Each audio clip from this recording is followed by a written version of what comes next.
Hello students, आप सबका welcome है हमारे विद्याश्री के चैनल पे। और एक लंबे इंतज़ार के बाद में फाइनली जो रीट की वैकेंसी है वो अनाउंस हो चुकी है। नोटिफिकेशन जारी कर दिया गया है और आगामी कुछ माह के अंदर उसकी जो है वो परीक्षा भी करवा ली जाएगी। तो इस केस में अगर हम देखें तो इस वक्त विद्यार्थियों का सबसे बड़ा क्वेश्चन ये है कि हम क्या पढ़ें, कहाँ से पढ़ें और कैसे पढ़ें, कितना कंटेंट हमारे लिए सफिशिएंट होगा कि जिससे हम रीट की परीक्षा को बहुत अच्छे अंकों के साथ में क्लियर कर सकें। अब इसमें बहुत सारे विद्यार्थी अलग अलग जो है वो बुक्स को पढ़ना शुरू करते हैं और अलग अलग तरह से तैयारी कर रहे हैं, या हो सकता है जिन्होंने सिलेबस कर लिया हो, या हो सकता है कुछ ऐसे भी हों जो अभी सोच रहे हैं कि क्या किया जाए क्या नहीं किया जाए। तो आज अपने इस क्लास के अंदर सबसे पहले ये डिस्कशन करेंगे कि एक्चुअल में हमारे रीट के अंदर एक सब्जेक्ट है साइंस। साइंस के विद्यार्थियों के लिए तो अपने पास में सबसे पहले तो सिलेबस का क्वेश्चन बनता है कि सिलेबस में है क्या क्या, टॉपिक में कितना कंटेंट है, कितना पढ़ें कि हमारे जो क्वेश्चन है वो सही तरीके से हो जाए। तो देखिए, सबसे पहले अपने डिस्कशन करेंगे सब्जेक्ट का और सब्जेक्ट के अंदर अपने सिलेबस का कि हमारे साइंस के विद्यार्थियों के लिए सिलेबस है क्या। ठीक है, तो जैसा कि आप देख सकते हो यहाँ पर सारा जो साइंस का सिलेबस है वो मैंने लिख रखा है और उसे हम यहाँ पर डिस्कस करने वाले हैं। तो रीट लेवल सेकंड और ग्रेड थर्ड के लिए हमने जितना भी सिलेबस है वो सारा यहाँ पर नोट कर रखा है। हम इस सिलेबस के बारे में डिस्कशन करेंगे और ये देखेंगे कि किस तरह के क्वेश्चन कहाँ से उठते हैं, क्वेश्चन जो है उनके पीछे का पर्पस क्या होता है। देखिए, हाल ही के अंदर अपने जो पिछले जितने भी एग्जाम्स हुए हैं उनकी अगर बात की जाए तो अब एक जो रट्टाफिकेशन का अपना मेथड था तैयारी का, वो काम नहीं कर रहा, उतना उतना वैलिड नहीं है। तो अब क्या है कि हमें ये रिच करना पड़ेगा कि एग्जामिनर क्वेश्चन कहाँ से बनाता है, उसका पर्पस क्या है, माइंडसेट किस तरीके का है। तो सबसे पहले तो हमें सिलेबस के लिए क्लियरिटी होनी चाहिए। ठीक है, तो देखिए सबसे पहले अपने शुरू करते हैं सिलेबस के बारे में। ये देखिए विद्यार्थियों, सबसे पहले अपने पास में यहाँ तक का जो सिलेबस है ये अपने साइंस के अंदर है केमिस्ट्री का। हमारे साइंस में तीन जो है वो सब्जेक्ट बनते हैं, केमिस्ट्री, फिजिक्स और बायोलॉजी। हालांकि हमारे रीट के अंदर सारा एक साथ ही सिलेबस आता है। तो देखिए सबसे पहले है परमाणु एवं अणु, एटम एंड मॉलिक्यूल वाला जो अपना टॉपिक है वो। यहाँ से हर साल एक या दो क्वेश्चन जो है वो फिक्स हैं कि बनते ही बनते हैं। आप पीछे वाली रीट वैकेंसी ले लो या कोई भी इस तरह का कॉम्पिटिटिव एग्जाम देख लो, आरएएस तक यहाँ से क्वेश्चन अपना उठा हुआ है। इसमें परमाणु की खोज से संबंधित जो अपने मॉडल हैं या जो भी अवधारणाएं हम पढ़ते हैं उनसे यहाँ पर क्वेश्चन बनता है। ठीक है, दूसरा अपना यहाँ पर टॉपिक आ जाता है इसी के अंदर मोल संकल्पना, मोल कॉन्सेप्ट।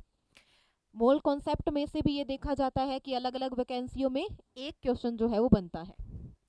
इसके बाद में है तत्व, यौगिक एवं मिश्रण। ठीक है, ये तत्व, यौगिक एवं मिश्रण जो एलिमेंट, कंपाउंड एंड मिक्सचर है, इसमें से टॉपिक बहुत इजी रहता है ये। ठीक है, इसके अंदर तत्वों से हमारे पास में क्वेश्चन तैयार हो जाता है। फिर आता है भौतिक एवं रासायनिक परिवर्तन। ये तो बहुत सिंपल टॉपिक तो है, लेकिन इसके इतने सारे उदाहरण होते हैं कि वो उदाहरण हमने याद रखने हैं। अब यहाँ इस टॉपिक के अंदर से मेन जो है वो एग्जाम्पल्स होते हैं हमारे। हमें क्वेश्चन देकर पूछा जाता है कि इस अभिक्रिया में किस प्रकार का परिवर्तन है, भौतिक है, रासायनिक है, ये बताइए। तो इस टॉपिक में अपने पास में इस तरह का क्वेश्चन बन जाता है और आता भी है। ठीक है, नेक्स्ट है रासायनिक अभिक्रिया एवं समीकरण। इस टॉपिक से पिछली जो रीट वैकेंसी थी उसके अंदर अपने पास में एक क्वेश्चन था। उसमें हमें रासायनिक अभिक्रिया दी गई थी और हमें क्या करना था, उस रासायनिक अभिक्रिया को संतुलित करना था। समीकरण देकर हमसे संतुलन पूछा गया था, अगर आपको याद हो तो। ठीक है, तो यहाँ से भी हमारे पास में क्वेश्चन जो है वो बन रहा है। इसके बाद में है अम्ल, क्षार एवं लवण, एसिड, बेस एंड साल्ट। इसमें पीएच स्केल आ जाता है, पीएच क्या है। ठीक है, कौन से जैसे कुछ हमारे दैनिक जीवन के उदाहरण होते हैं अम्लों से जुड़े हुए, किसका क्या प्राप्ति स्रोत है, अभिक्रियाएं आ जाती हैं कि अम्लों की अभिक्रिया जब धातुओं से करवाई जाती है तो क्या होता है। ठीक है, इस प्रकार के क्वेश्चन यहाँ पर बनते हैं। उदासीनीकरण के बारे में क्वेश्चन आता है। ठीक है, नेक्स्ट अगर चलें तो नेक्स्ट अपने पास में अगला जो टॉपिक है वो है कार्बन और उसके यौगिक। यहाँ से भी परमानेंट फिक्स क्वेश्चन है कि बनता है। कार्बन और उसके यौगिक वाले इस टॉपिक में हमारा जो क्वेश्चन है वो बनता है, और लगातार जितने भी एग्जाम्स हुए हैं उनके अंदर यहाँ से क्वेश्चन उठा है। ज़्यादातर जो कॉमन क्वेश्चन देखा जाता है वो कार्बन के अपने जो अपर रूप होते हैं उनसे देखने को मिलता है। ठीक है, या कार्बन की जो श्रृंखला अभिक्रियाएं हैं उनके ऊपर भी यहाँ से क्वेश्चन उठता है। नेक्स्ट जो अपना यहाँ से नीचे का जो सिलेबस आता है, यहाँ से इसके आगे भी है सिलेबस और है, काफ़ी बड़ा सिलेबस है अपना। तो यहाँ पर क्या है देखिए, इसके अंदर सबसे पहला टॉपिक हमारा जो है वो है कोशिका। कोशिका क्या है, उसकी संरचना। संरचना का मतलब है कि उसके कोशिकांग। ठीक है, जैसे माइटोकॉन्ड्रिया, हरित लवक, केंद्रक, गोल्जिकाएं, इन सब के बारे में, और साथ में इन सभी अंगों का काम क्या है, यहाँ से भी क्वेश्चन उठता है। ठीक है, जैसे सिंपल लेवल के क्वेश्चन ये बन जाते हैं कि भाई जो हरित लवक है उसे क्या कहा जाता है। ठीक है, हरित लवक में अपने पास में वर्णक कौन सा है, पावर हाउस जो अपने पास में है वो किसे कहा जाता है। तो ऐसे बहुत सारे क्वेश्चन यहाँ से उठते हैं। कोशिका से जो खोज से संबंधित है वो भी यहाँ पर क्वेश्चन आते हैं अपने। नेक्स्ट अगर चलें तो यहाँ आता है उत्तक यानी कि टिश्यू। उत्तक और टिश्यू जो है ये अपने पास में यहाँ पर दो प्रकार के उत्तकों के बारे में डिस्कशन किया जाता है, पादप उत्तक और जंतु उत्तक। पादपों में देख लें तो फिर स्थायी, और उसके बाद में अपने पास में विभेजोतक का जो है वो यहाँ सारी संरचना वगैरह देखी जाती है, कहाँ पाए जाते हैं पादप के, किस भाग में है, काम क्या क्या है, वो सब यहाँ आ जाता है। जंतु उत्तक काफ़ी बड़ा है जिसमें आगे 4 प्रकार के उत्तकों को हम डिटेल से पढ़ते हैं। तो इस प्रकार से यहाँ पर उत्तक में अपने पास में टॉपिक्स काफ़ी सारे हैं छोटे छोटे। नेक्स्ट अपने पास में आ जाता है जैव परक्रम। देखिए जैव परक्रम के अंदर एक टॉपिक नहीं है, काफ़ी सारे हैं, जैसे पोषण, न्यूट्रिशन, उत्सर्जन, एक्सक्रीशन, परिवहन, ठीक है, ट्रांसपोर्टेशन, सर्कुलेशन, इसके अलावा डाइजेशन, पाचन है। ठीक है, तो प्रकाश संश्लेषण की जैसे स्वपोषी वाला, विषम पोषी वाला टॉपिक भी यहाँ आ जाता है। तो ये काफ़ी वाइड टॉपिक है, और यहाँ से भी अपने को लगातार हर वैकेंसी के अंदर हर पेपर में क्वेश्चन देखने को मिल रहा है। इसके बाद है नियमन और समन्वय, कंट्रोल एंड कोऑर्डिनेशन जिसे कहा जाता है। ठीक है, इसमें पादप और जंतु दोनों के अंदर नियमन एवं समन्वय जो है वो हमने पढ़ना होता है कि कैसे पादपों के अंदर विभिन्न प्रकार की गतियां होती हैं, उनके उदाहरण क्या है। जंतुओं की बात करें तो जंतुओं में यहाँ पर विभिन्न प्रकार के हॉर्मोन्स, तंत्रिका तंत्र, इनसे संबंधित जो है वो क्वेश्चन आते हैं। अलग अलग प्रकार की ग्रंथियां हैं, ग्रंथियों का काम क्या है, हार्मोन कौन सा निकलता है, वो सब यहाँ आ जाता है। इसके बाद में अगला टॉपिक आता है जनन एवं जनन में हार्मोन की भूमिका। रिप्रोडक्शन प्लांट्स के अंदर और एनिमल्स के अंदर दोनों से अपने पास में यहाँ टॉपिक ये कवर होता है। ये भी थोड़ा काफ़ी बड़ा टॉपिक है, ठीक ठाक टॉपिक है मतलब, क्योंकि इसमें हार्मोन की भूमिका भी दे दी गई है। नेक्स्ट आता है जैव रासायनिक चक्रण। देखिए ये क्या है, ये अपने थोड़ा सा इन्वायरमेंट से जुड़ा हुआ है, nitrogen cycle, carbon cycle, oxygen cycle. तो इस टॉपिक के अंदर अपने पास में मेन तो जो देखो 3 ही टॉपिक बनते हैं, एक नाइट्रोजन साइकिल का, एक ऑक्सीजन साइकिल, और एक कार्बन डाइऑक्साइड यानी कि कार्बन साइकिल जिसको बोला जाता है। ठीक है, तो वो इसके अंदर आ जाता है। नेक्स्ट अगर चलें तो अभी नेक्स्ट अपने पास में टॉपिक आता है सूक्ष्म जीवों से फैलने वाले रोग। इससे भी क्वेश्चन बनता है, आपको सूक्ष्म जीव का नाम दे दिया जाता है, या तो वो उससे होने वाला रोग पूछ लेता है, या आपको रोग देखकर और सूक्ष्म जीव का नाम पूछ लेता है कि भाई इसका रोगजनक बताओ। ठीक है, तो कौन सा संक्रामक रोग है, असंक्रामक रोग कौन सा है, ठीक है, अनुवांशिक रोग कौन से हैं, वो सारे इसके अंदर आ जाते हैं। मेन तो आते हैं संक्रामक रोग, क्योंकि संक्रामक रोग ही क्या है, सूक्ष्म जीवों से फैलते हैं। तो इसके लिए भी हम क्या करेंगे, पूरा सूक्ष्म जीव से होने वाले हर रोग के बारे में डिटेल से बात करेंगे। नेक्स्ट अपना आता है भोजन के प्रमुख अवयव एवं उनकी कमी से होने वाले रोग। अब ये टॉपिक देखिए, इससे जो है वो पिछले साल भी क्वेश्चन था, पिछली वैकेंसी के अंदर भी था, उसके बाद में जो भी छोटे मोटे एग्जाम्स हुए थे उनके अंदर भी यहाँ से क्वेश्चन था। आपको भोजन के विटामिन्स वाला जो टॉपिक आता है मेन, उससे क्वेश्चन पूछा जाता है। लगातार आपने उस टॉपिक से क्वेश्चन देखे होंगे। ठीक है, तो इसमें हम प्रोटीन, कार्बोहाइड्रेट, लिपिड, विटामिन्स, इन सब के बारे में बात करते हैं और फिर विटामिन और उनकी कमी से होने वाले रोगों और उनके लक्षणों के बारे में डिस्कस करते हैं। नेक्स्ट अपना ये जो टॉपिक है ये शुरू हो रहा है फिजिक्स का। फिजिक्स के बहुत ही लिमिटेड से टॉपिक है, ज़्यादा जो पोर्शन है वो अपना बायोलॉजी का है। ठीक है, इसमें आ जाता है बल एवं गति के नियम। अगर आपको पिछला रीट का पेपर अगर आपने देखा है, रीट मेंस का, तो उसके अंदर क्या था, हमें दे रखा था उदाहरण, और ये पूछा गया था कि इनमें कौन सा न्यूटन का नियम अप्लाई होता है। ठीक है, या क्वेश्चन ऐसे बनता है कि आपको न्यूटन के नियम के अनुसार उदाहरण दिए जाते हैं, आपको ये देखना होता है कि प्रथम नियम कौन से उदाहरण में अप्लाई है, दूसरा नियम कौन से में है, फिर तीसरा नियम कहाँ पे है। अगर ये आपको याद हो तो इस तरह का क्वेश्चन पिछली वैकेंसी में अपने पास था। ठीक है, अगला टॉपिक है विद्युत धारा एवं परिपथ। इसमें आ जाते हैं, देखो विद्युत धारा क्या है, कैसे निकाली जाती है, फिर आ जाता है ओम का नियम क्या था, ओम की इक्वेशन आ जाती है, परिपथ पूर्ण अपूर्ण आ जाते हैं, फिर इसमें प्रतिरोध वाला टॉपिक आ जाता है। पिछले साल अपने पास में सीरीज से यहाँ पर क्वेश्चन था, प्रतिरोध के संयोजन से क्वेश्चन हमारे पास में था, हमने टोटल जो लास्ट में प्रतिरोध निकलता है वो काउंट करना था। ठीक है, फिर प्रतिरोधों का संयोजन, इस प्रकार का क्वेश्चन इस टॉपिक में बन जाता है।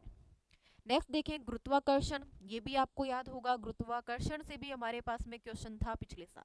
ठीक है, ताप एवं उष्मा, ये जो ताप एवं उष्मा टॉपिक है ये बिल्कुल उसी तरह का टॉपिक है जो आप लोग ढूंढ रहे होते हो कि भाई कोई ऐसा टॉपिक मिल जाए जो हम छोड़ दें, जिसके आने के चांसेस बहुत कम होते हैं, तो ये टॉपिक आप ऐसा मान सकते हो। लेकिन छोड़ना कुछ भी नहीं है, टॉपिक सारे कवर करने हैं। हो सकता है कि पिछली वैकेंसी में जिससे क्वेश्चन ना बना हो, इस बार उसी में से क्वेश्चन बन जाए। ठीक है, लेकिन ये टॉपिक छोटा है, ज़्यादा बड़ा नहीं है, इसमें बहुत कम चीज़ें दी गई हैं हमारे सिलेबस के अंदर, तो इसके अंदर से हम वो सारी लिमिटेड चीज़ें ही डिस्कस करेंगे। नेक्स्ट आ जाता है प्रकाश। अब प्रकाश क्या है, फिर प्रकाश के घटनाक्रम दो हमने पढ़ने हैं, एक परावर्तन और एक पढ़ना है अपवर्तन। परावर्तन क्या है, परावर्तन के नियम, उसके बाद में देखो गोलीय दर्पण क्या होते हैं, गोलीय लेंस क्या है, दर्पण सूत्र, लेंस सूत्र, दर्पण सूत्र को काम में लेकर कैसे हम दूरी निकालते हैं वस्तु की, प्रतिबिंब की। ठीक है, फिर आवर्धन कितना होता है, मैग्निफिकेशन कितना है, वो सारी चीजें यहाँ डिस्कस होती हैं। अपवर्तन के अंदर देखें तो प्रकाश के अपवर्तन, अपवर्तनांक, एक माध्यम से दूसरे माध्यम में जाने पर क्या परिवर्तन आता है, अपवर्तनांक कैसे प्रभावित करता है, वो सारी चीजें आ जाती हैं। और लास्ट में आता है मनुष्य के अंदर दृष्टि दोष, जितने भी प्रकार के हैं, दूर दृष्टि, निकट दृष्टि, आयु के साथ जो भी अपने पास में दिक्कतें आने शुरू होती हैं आयु से संबंधित, या किसी पर्टिकुलर रोग को ठीक करने के लिए कौन सा लेंस काम में लिया जाता है, वो टॉपिक यहाँ पर अपना बन जाता है। तो ये अपना जो है वो मेन सिलेबस है रीट का, चाहे वो लेवल सेकंड हो, लेवल सेकंड के अंदर भी यहाँ से अपने पास क्वेश्चन है। ग्रेड ये पूरा का पूरा सिलेबस अपना साइंस का है जो हर प्रकार की प्रतियोगी परीक्षा के अंदर आता है।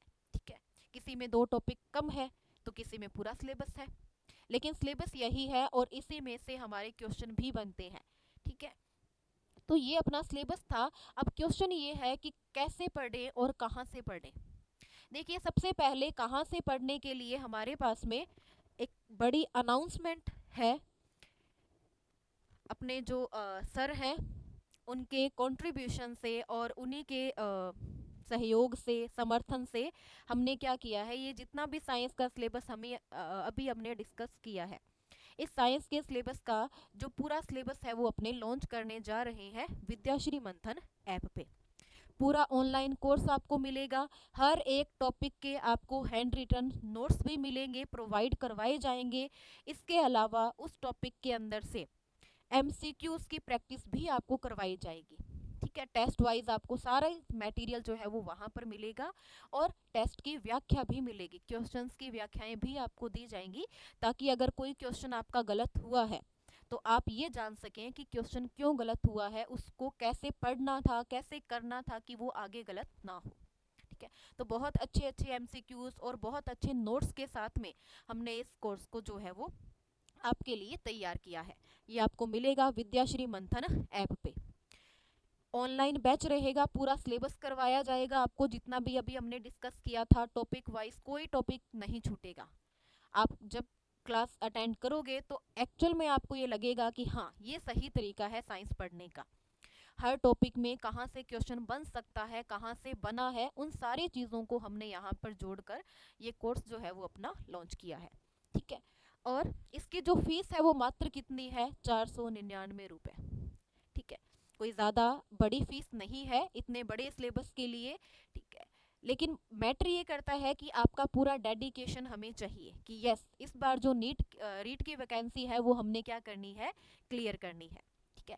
तो ये जो रीट की वैकेंसी है, आप ये मान सकते हैं कि हम सब के लिए एक बहुत बड़ी अपॉर्चुनिटी है, क्योंकि इसके बाद में आगे जो है वो एग्ज़ाम कब होता है कब नहीं होता है, इसकी कोई प्रिडिक्शन नहीं है। तो आप मान लें कि ये हमारी वैकेंसी है और हमने इसे क्लियर करना है। तो पढ़ने का सोर्स इससे अच्छा आपको और नहीं मिल सकता। अब रही बात कैसे पढ़ें, तो कैसे पढ़ने के लिए जितने भी वीडियो लेक्चर्स आपको मिलेंगे, जो भी नोट्स आपको मिलेंगे, आपको वो रिवाइज करने हैं, प्रॉपर उनको सुनना है। अगर आप वो नोट्स रिवाइज करते हैं, अच्छे से आप क्लास अटेंड करोगे, एमसीक्यू प्रैक्टिस करोगे, तो फिर आपको कहीं और भटकने की कोई ज़रूरत नहीं है, क्योंकि बहुत अच्छा कंटेंट आपको प्रोवाइड करवाया जाएगा। ठीक है। तो अभी जितनी भी इंफॉर्मेशन आपको यहाँ पर मिली है सिलेबस से संबंधित, ठीक है, पेपर पैटर्न से संबंधित, इस इंफॉर्मेशन को आपने यूज़ करना है। ठीक है। तो आने वाले कुछ टाइम के अंदर हमारा पेपर हो जाएगा, या हमारी जो वैकेंसी है वो आ रही है, तो हमने उस वैकेंसी को अच्छे से क्लियर करना है। ये इन्फॉर्मेशन आप यहाँ से ले सकते हो, ऑनलाइन बैच और हैंड रिटन नोट्स की। विद्याश्री मंथन ऐप आपने डाउनलोड करना है, वहाँ से आपको जो कोर्स है वो प्रोवाइड करवा दिया जाएगा। ठीक है।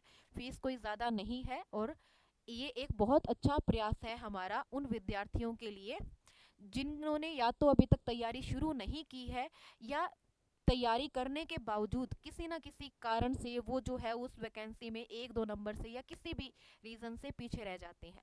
तो अब आप साइंस के लिए जो है ये कोर्स बहुत अच्छे से तैयार कर सकते हैं। ठीक है। तो मैं उम्मीद करती हूँ कि आज की ये जो इन्फॉर्मेशंस थी ये आपको काम आएंगी, और ज़्यादा से ज़्यादा विद्यार्थी जो है वो हमारे साथ जुड़ेंगे। ठीक है। तो इसी के साथ में आज की इन्फॉर्मेशंस को यहीं पर रोकते हुए आज के इस सेशन को यहीं पर करते हैं समाप्त। मिलते हैं विद्याश्री मंथन ऐप पर हमारे कोर्स के साथ में। तब तक के लिए धन्यवाद।